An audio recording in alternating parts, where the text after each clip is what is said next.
আয়াত ২৮। لا يتخذ المؤمنون الكافرين أولياء من دون المؤمنين ومن يفعل ذلك فليس من الله في شيء إلا أن تتقوا منهم تقاه ويحذركم الله نفسه وإلى الله المصير। অনুবাদ: মুমিনগণ যেন মুমিনগণ ছাড়ে কাফিরদেরকে বন্ধুরূপে গ্রহণ না করে, আর যে কেউ এরূপ করবে তার সাথে আল্লাহর কোনো সম্পর্ক থাকবে না।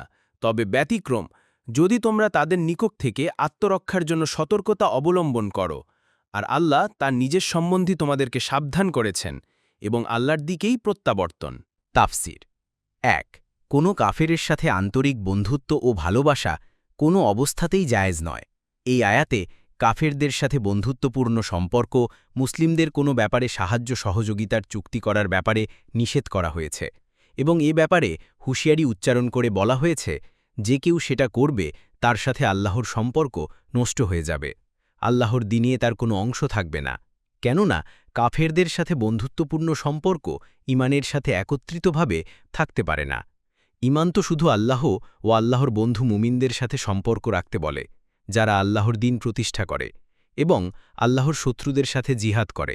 আল্লাহ বলেন, আর ঈমানদার পুরুষ ও ঈমানদার নারীরা তারা পরস্পরের ওলি। সূরা তাওবা ৭১।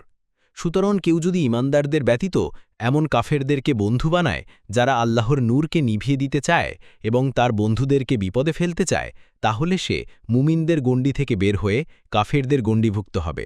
এজন্যই আল্লাহ বলেছেন, কেউ যদি তাদেরকে বন্ধু বানায় তবে সে তাদেরই অন্তর্ভুক্ত হবে। এই আয়াত থেকে প্রমাণিত হল যে কাফেরদের থেকে দূরে থাকতে হবে, তাদেরকে বন্ধু বানানো যাবে না, তাদের সাথে পারিবারিক সম্পর্ক থাকতে পারবে না। অনুরূপভাবে তাদের প্রতি অনুরাগী হওয়া যাবে না। কোনো কাফেরকে মুসলিমদের উপর কর্তৃত্ব দেয়া যাবে না। সাদি ২। আল্লাহর ভয়ের পরিবর্তে মানুষের ভয় যেন তোমাদেরকে আচ্ছন্ন করে না রাখে, কেননা মানুষের ভয় ও ক্ষতির সম্ভাবনা দুনিয়ার মধ্যেই সীমাবদ্ধ, কিন্তু আল্লাহর শাস্তি ও ক্ষতির সম্ভাবনা দুনিয়া ছাড়িয়ে আখেরাতেও ব্যাপৃত। সুতরাং আল্লাহর শাস্তির ভয়ে ভীত থাকো। যে কাজে তার শাস্তি অবধারিত সে কাজ থেকে নিজেদেরকে বাঁচিয়ে রাখো। যদি তোমরা তার অবাধ্য হও তবে তিনি তোমাদেরকে শাস্তি দিবেন।